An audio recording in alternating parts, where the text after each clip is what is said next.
again, I apologise to you and our fanatics for that one there. It was not, I'm not sure what on earth happened. Look and saying that, welcome again, guys, and hope you guys are well. Thank you again for joining myself as well as Warriors and our fanatics as we give you guys a bit of a 30 minute to 45 minute sort of I suppose, a review of everything World Cup related. In saying it though, before I start, fanatics, how are you, man? What's been happening? Yeah, hello to all the viewers tonight, and it's great to be back on your channel again to discuss the Rugby League World Cup quarterfinals, business point of the tournament, and I'm doing very well, and it's been a very good weekend. But hello to all the viewers, hope you're doing well, and it's great to be back on again.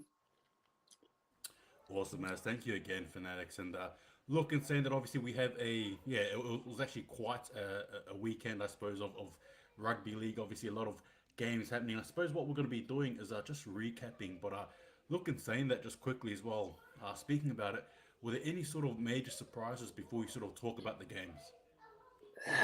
Look, to be completely honest, I think majority of the games went to plan there. I mean, well, went to what I thought would happen. I think the only game which was a bit of a upset. I don't know if many people call it an upset, but I call it an upset myself. That Tonga versus Samoa game, which I thought was a great game, which we'll go over during the show. But yeah, I think that game in particular, probably for me, was a bit of a surprise. Understood. And again, welcome again to everyone there, and I hope you guys are doing well as well. Feel free to please ask questions and all that stuff there. As again, we try and dissect the games that were. Sorry.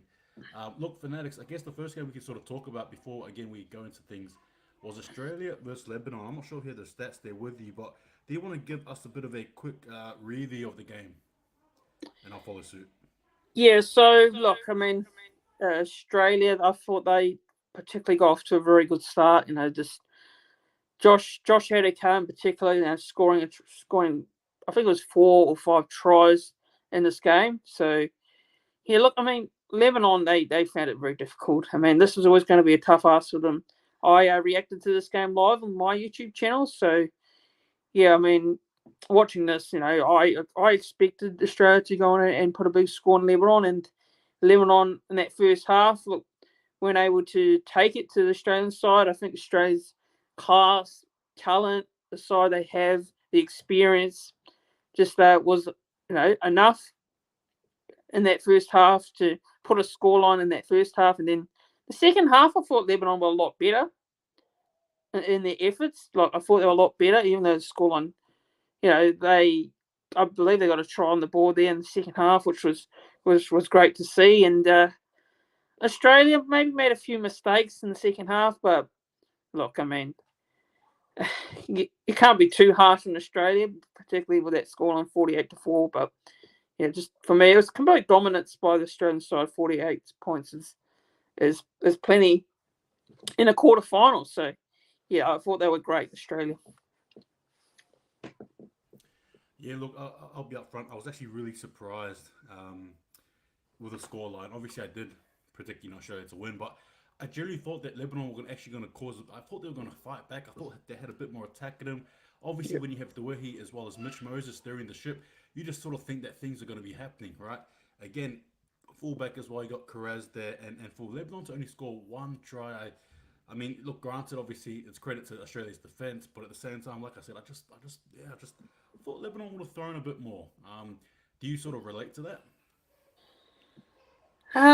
Look, yeah, I kind of thought they'd be a little bit more competitive than what they showed.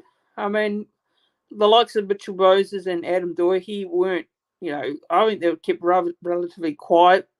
As well as their fullback, as well as Jacob Carraz. I mean, Lebanon, I don't think their forwards had a particularly good game in this one. I thought the Australian forwards were outstanding.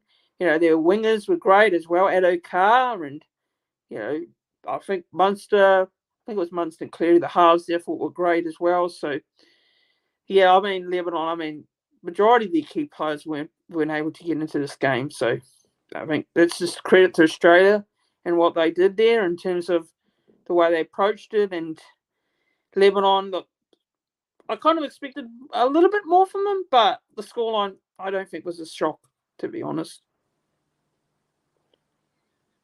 And just quickly as well, credit to Josh Edokar scoring 5 tries there. He's been a really good player to watch. Regardless if you're supporting Australia or not, Edokar for mine is definitely one of the players of the tournament. And I wouldn't be surprised if he's definitely up there, amongst the finalists there to be called for that award there. But look, we'll move along now. We got the next game here, and this was England and Papua New Guinea. Give me your thoughts on that game, man, and I'll follow suit. Yeah, look, England for me, I mean, look, I thought they got on top of Papua New Guinea very early in that game. Their 4-pack was taking to Papua New Guinea. I thought Papua New Guinea just had no answers. For me, they looked a bit tired, personally. I think maybe that short turnaround came into effect in this game. And I think the English side, they were just dominant. They were pure dominance. Makinson was great on the wing there. He scored 5 tries for England. And Tompkins was great as well. Sam Tompkins at fullback. Also, I think the Burgesses had a good game as well. And yeah, I think none of England's majority of the England players played well. I don't think anyone had a bad game for England in this one. And the scoreline, 46-6 is complete dominance by England. And I think Papua New Guinea, the key players I talked about in my preview on my YouTube channel, that I said they need to stand up against this England side. And look, I think they had a very quiet one. Edward and Pape wasn't as impactful. Alex Johnston, quiet for me. Even their 4-pack, like that's something that going into this game that they need to step up against the England pack, and they weren't able to. So all I got to say is England was just too good, too dominant, and they're looking very dangerous. They're looking like a dangerous side that you don't want to be playing in the semi-finals. Yeah, no, I agree with you. I think that's well said. Yeah. Look, for my looking at this game here, I really thought Papua New Guinea want to come in with a bit of punch, but if anything, they got punched and smashed. It is what it is in the first half, obviously. England, I think they were just too overwhelming for Papua New Guinea, in all honesty, right? Quite literally the 5th minute, the 8th minute, the 14th minute, the 17th minute, the 20th minute, the 23rd minute, the 26th minute in the first half. Yeah. That's literally the tries that England scored, all in that order. It was just a relentless English white wall barrage there. And Papua New Guinea just couldn't match the intensity, the strength. And you spoke about Tom Burgess there, and he had such a terrific game. Him and Chris Hill they're just, I'll tell you what, they're the Packer Punch brothers, sorry. They're just so good. And again, Tommy Mackinson there, we spoke about Josh Edokar beforehand, but Mackinson there with the 4 tries himself. And again, just what a game. I really thought there was a moment there where Papua New Guinea could have stood up, should have, and they didn't. Obviously, like dares in the headlight. And then obviously we go to the second half, and it's a better half there for Papua New Guinea, in my opinion. They technically lose that one there, 12 points to 6 in the second half, so it was a lot better. But I was also a little bit frustrated, thinking, why couldn't Papua New Guinea just show that same play in the first half? But in all honesty, I almost think, like, unless you were Australia or New Zealand, possibly, you're not going to match up there with that intensity earlier on. And I think for mine, that's England's game plan, to just be 100% in the first half, give everything they have, and try to wear out the opponent. And that's exactly what they did there. And I thought for mine, the man of the match there, for me, definitely was Tommy Mackinson there. There's not much else to say there, really. It was just it was just the English whitewash, really. They were just too strong. Yep. Papua New Guinea, unfortunately, packed up their bags, and I thought the game was over in all honesty, I thought the game was over by the 14th minute. That's what do you reckon? Like, what are your thoughts there? As soon as England scored that fourth, that was the Dominic Young. When they scored that try, I thought that was game over. Your thoughts? Yeah, I mean, I can't disagree with you on that one. And look, I thought going into this one, I thought Papua New Guinea may be a chance of causing a little bit of an upset. And I know that might be, some people might disagree with me on that one. But I thought it'd be a lot close and competitive. But I mean, the scoreline shows that England just came out with a game plan, and they used that game plan very well, and they gave it to Papua New Guinea. Papua New Guinea just had no answers, and they just scored 1 try. So, look, I mean, at the end of the day, I mean, they did very well to make the quarterfinals, but still need a little bit more to go any further. But that comes with playing more games. They need more games. That's it. That's it. Good work there. We come to the infamous Kiwis here. Kiwis 24, Fiji 18. Fanatics, please. Right from the heart, man. What are your thoughts on this game here? What are your thoughts? Look, I mean, I don't want to be disrespectful to Fiji. I thought, look, full credit to them. They played very well. You know, they definitely came out with a lot of intent to start this game. And I think for me, as a Kiwis fan, you know, I wanted to see the Kiwis team come out and play well from the outset. And there was a couple of times where, you know, in the opening couple of minutes, you know, we were giving away penalties. Discipline was very poor from us in particular, you know, and that was giving Fiji a number of opportunities to go down their end. And from there on, finally Fiji they made us pay. You know, they scored 2 tries. It was 12-0 early on. I'm thinking, oh, this is very concerning. It's a bit of a worry because this Fijian side, you know, you've given them the initiative, and the thing is, the Kiwis, I think they started to get a little bit more into the game as it started to go on, and I think it was that second half in particular where we conceded a try early on through Kevin Nagama, and I'm thinking to myself, is it really going to happen? Are we going to lose to this side again like we did in the 2017 quarterfinals? You know, it just brings back bad memories as a Kiwis fan, but the Kiwis somehow got a bit of a lucky escape in that second half, and that big penalty call, but controversial, some people might add. Some people might say that Fiji got robbed. Personally, I don't. Look, yes, I'm a Kiwis fan. This might sound biased, but I don't think they were robbed by that one particular call. I mean, at the end of the day, I mean, it went our way. We got through.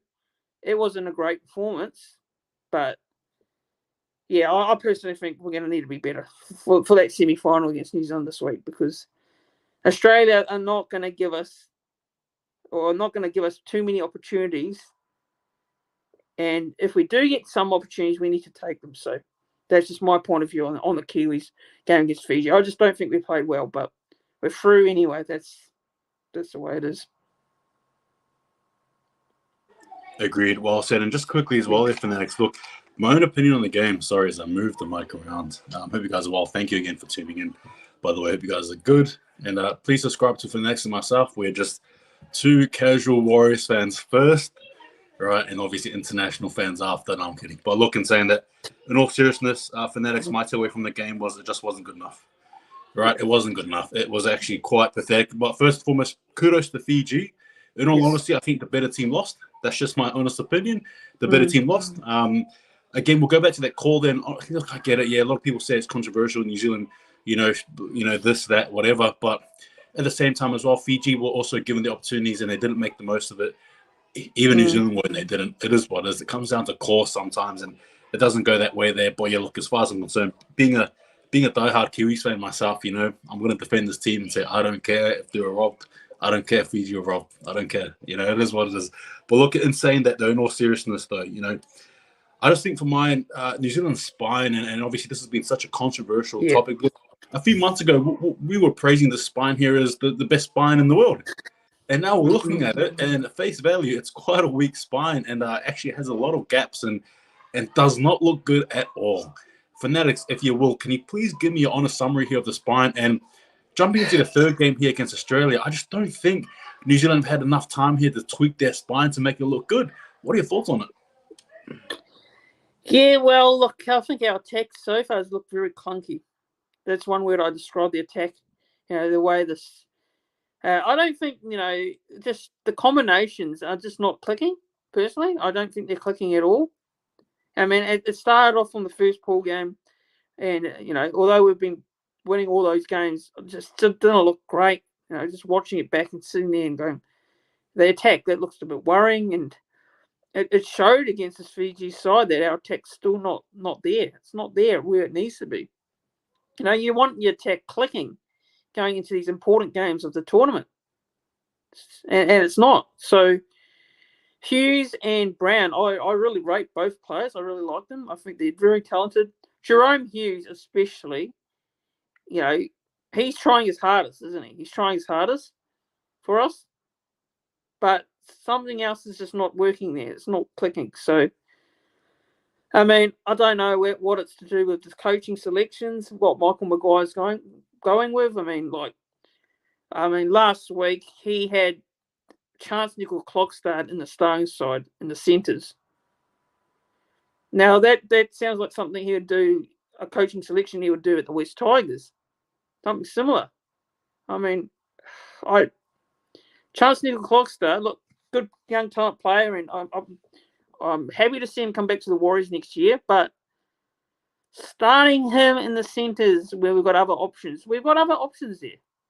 You know, I wouldn't start him in that game. I would not have started him. I don't know. What are your thoughts on that? Yeah, look. For me, my shit off the bat there, I had Sebastian Chris actually in my predicted squad. Like, I think for mine, Sebastian. Like, look, no disrespect.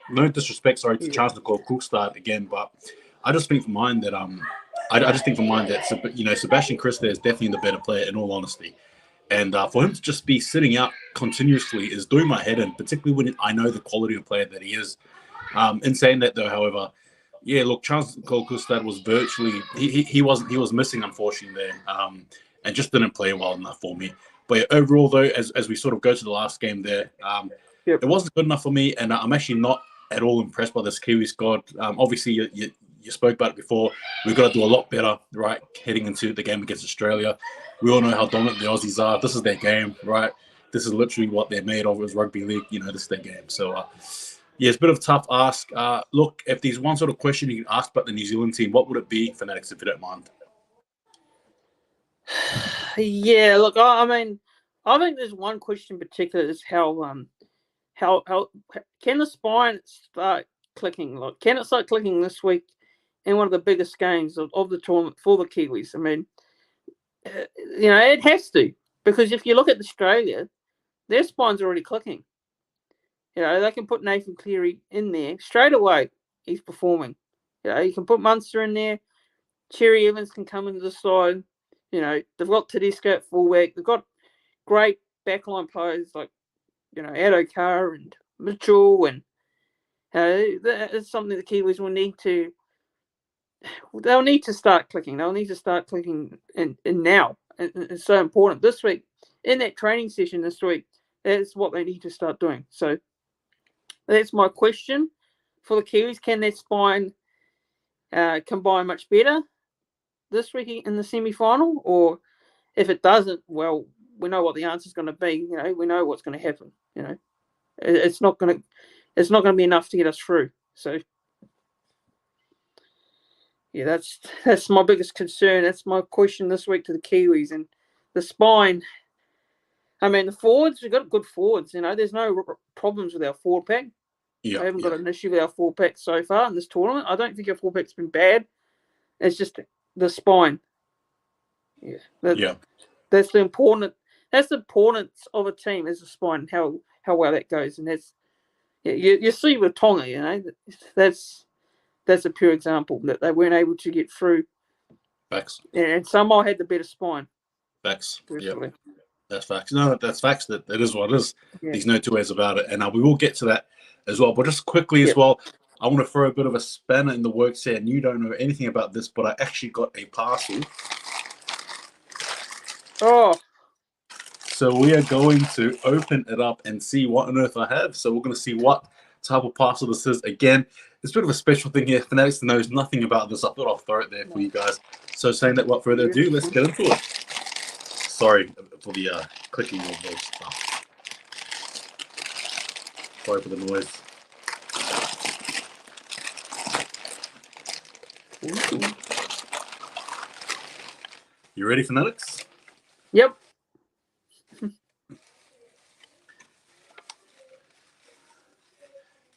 Wow. A Jamaica Rugby League top. Oh, that's awesome. Love it. I'm looking forward to wearing this one here. But yeah, there you go, Jamaican Rugby League top. And for those of you who don't watch it on the stream, you guys miss out. But I'll definitely be putting it on, no doubt, one of our next streams there to come. Who knows, might be in the Warriors game where I bring it up. I'll definitely bring these up here for next year, Magic Round. Absolutely, when I see you. All right, look, in saying that, though, we move along now to the main event of the evening, right? Tonga, Matema Tonga versus Toa Samoa. Fanatics, please give me your thoughts on this game and I'll follow suit. Yeah, so look, I think going into this one, I thought this was a game that could potentially be the game of the tournament, and it actually really did live up to the hype, actually. And the pre-match, was awesome. With both Tonga and Samoa doing their, war dance string, and then Samoa came out. I thought Samoa came out with a lot of intent. They came out with a lot of intent in this game. I think for me the biggest concern was whether Samoa can match it with Tonga. Yes, they've got the side, they've got the players, but can they back it up? And they did that. They really did. Samoa. I thought Jerome Luai in particular was great, outstanding for them. Stephen Crichton as well. Majority of the Penrith players I thought played very well. Brian To'o also. And Tonga, look, I thought Tonga had their moments in this game. They really did. It was a tit for tat sort of game. Samoa scored, Tonga hit back, and then Samoa scored again, and then that second half, Samoa started to get away a little bit. Then Tonga started to make a bit of a big finish in that second half, but in the end, I thought Samoa, we're going to hold on and get the win, and they did that. So full credit to Samoa. I believe it's their first semi-final at a Rugby League World Cup. So congratulations to Toa Samoa. It's a very good performance by them. And also Tonga, well played to them as well. I thought they played their part in this game, and both teams, put on a very good show for the game of International Rugby League. So look, that for me was a great game. And Samoa, they take on England next. So that's going to be a real interesting game, actually. I think Samoa possibly a chance of maybe causing an upset in that one. You never know. But, the last time those two teams played, obviously Samoa got flogged in that one. But maybe there might be a bit of revenge on the cards for Samoa. Yeah, possibly. We'll have to wait and see. Look, first and foremost for me, all right, my first gripe with this Tongan team, in all honesty, was the squad selection. Obviously, the Christian Wolf went for a more experienced team, obviously picking Hopwate as well as Havili, Siliva Havili, sorry. Yep. Over the likes of, Armone, right? He was shifted to 18th man. And then obviously the likes of Desinu and or Tolotau Gola, who could have been playing, as we all know. And that, for me, there was a big call. Now, granted, I understand why Christian Wolf did it. Obviously, the experience is there. It's vital. But for me, I just thought in such a big game, particularly with those players like Desinu as well as Gola having played consecutive games in the League World Cup, for them to be basically shafted or to put to the side, I thought that was a crazy move on the coach's behalf. I didn't like it. And I thought, this again, I'm not taking anything away from Toa Samoa. No, so don't take it that way. I'm just saying, just focus on the Tongan squad. I just thought for myself that in itself there was a bad move. Another move as well. Another player who we didn't see, Haumole Olokawatu, and we all know what he can add to the team. He wasn't even in the team. He didn't even play, man. Wow. It is what it is. Look, at the end of the day, it is what it is. There's no point crying over spilt milk. It's already spilt now. It is what it is. However, in saying that, looking at the Toa Samoa squad, the spine was sensational. Sualiti was amazing. Luai as well as Milford connected. Yeah. Danny Levi was superb at hooker. He was giving away so many fast balls, man. Brian To'o, my goodness. The carries he had. He was running straight at the big Tongan boys and still dragging him. Oh my goodness. The strength of Brian To'o it's incalculable how strong that guy is. Yeah. But I just thought for mine, like, we obviously were talking and hyping up the Tongan pack, and so be it, and so they should be. But I just thought for mine, and to get your opinion as well, I thought for mine that Toa Samoa did well to match their forward. I'm not sure. Yeah. What do you think of that? Like, Toa Samoa matched their forward pack. I mean, granted, obviously Tonga had a few. I think Tonga just won that battle, but it wasn't as one-sided as we thought it was going to be. And many occasions it looked like Toa Samoa actually had the upper hand as well. What are your thoughts on the forward battle? Yeah, I mean, looking at going into this game, I thought that was an edge that Tonga had over Samoa. I mean, Samoa have some good forward pack players, but that was that was a bit of my worry for Samoa is the Tongan forward pack and how good it is. And I thought Samoa really matched it with Tonga in the game, and they were they matched all together. So yeah, their four pack. I thought Tongan four pack probably won it a little bit in the edge, but I mean Samoa didn't change themselves in that four pack battle.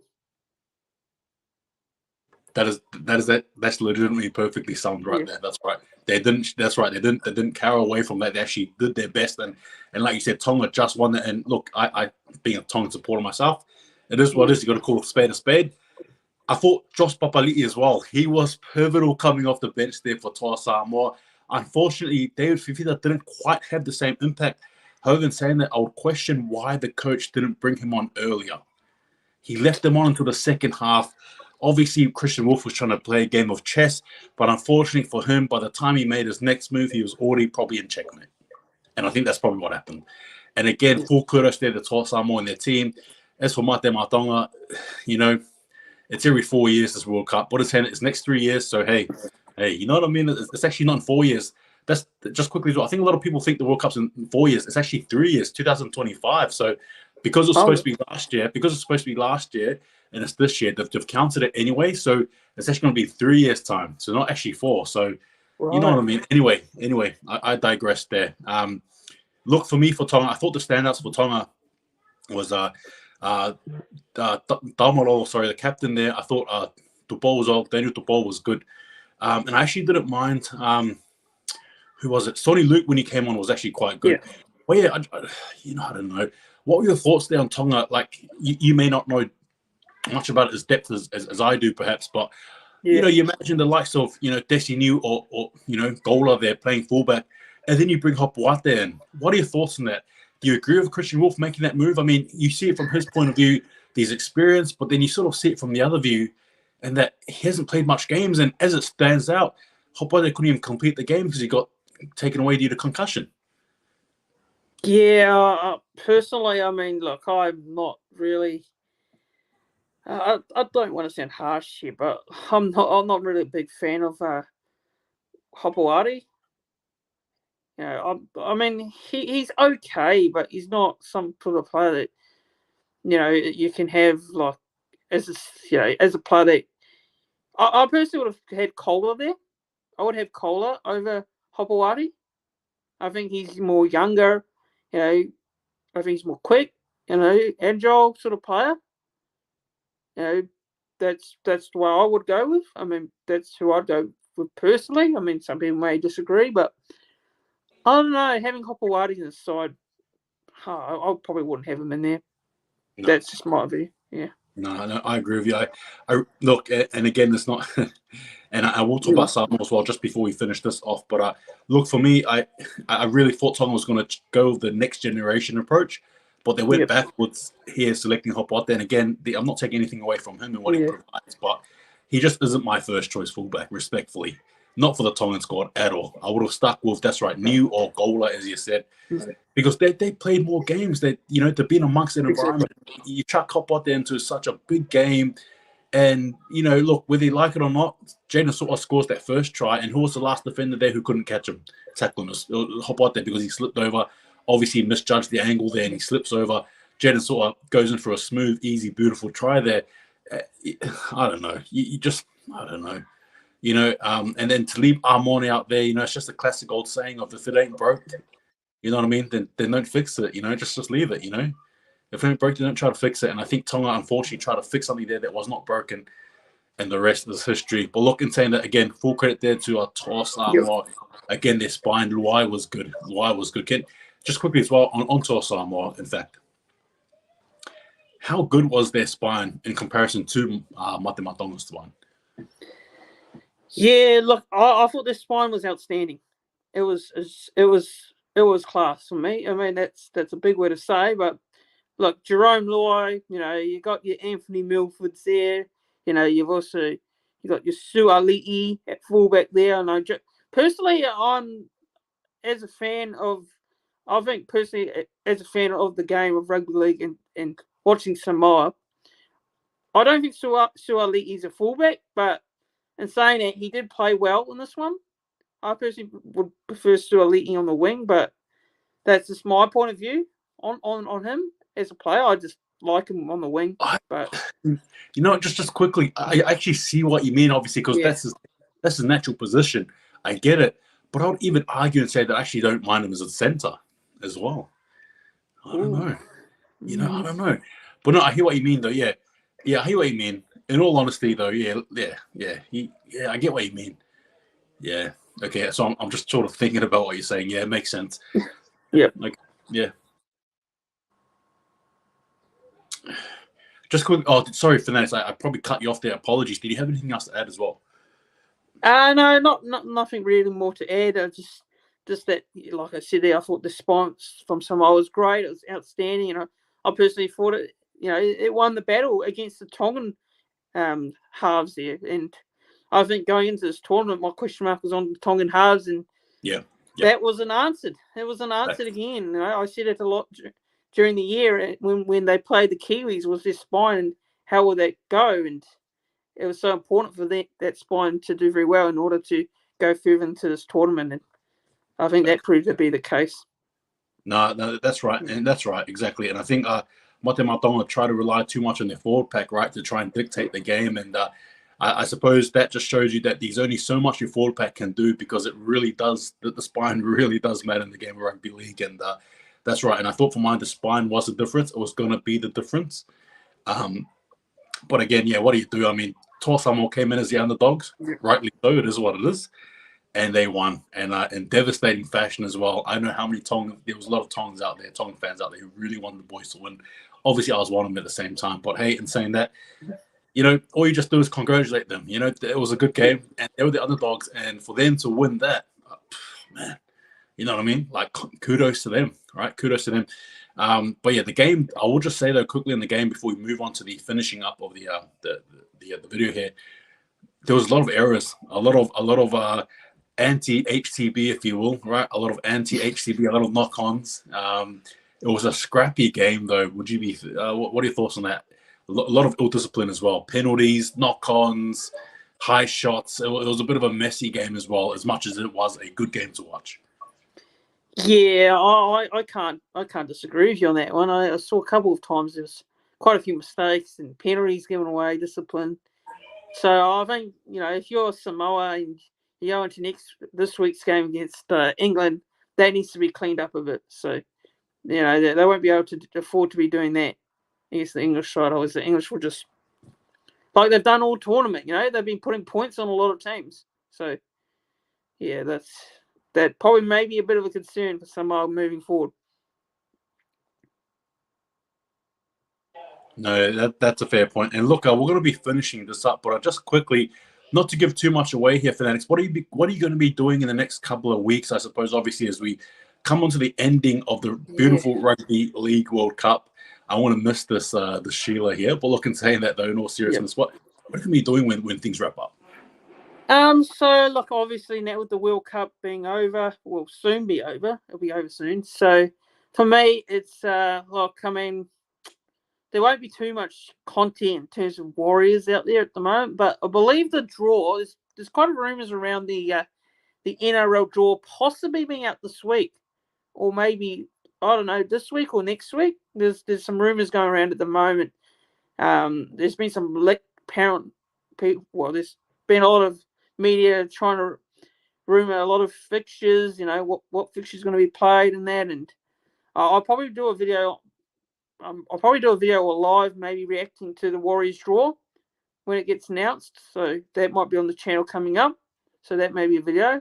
Who knows? But other than that, might do a tournament review of the Rugby League World Cup as well. So, and other than that, it's probably, if there is any news to do with the Warriors, I might do do videos on that. But obviously, it's now going to be quiet. It's going to be hard to do content now with the World Cup being over and that. And I think personally, from a personal point of view, I'm going to be going away on holidays soon, so there won't be too much videos on my channel till the start of the new year. So, yeah, that's probably all I can say on that one in terms of content at the moment. But obviously, I did reach 2K subscribers as well last week, so it's been a massive achievement for me and my channel. And yeah, man, the channel's going well, and obviously, the aim is next year to do better and grow even more. But it's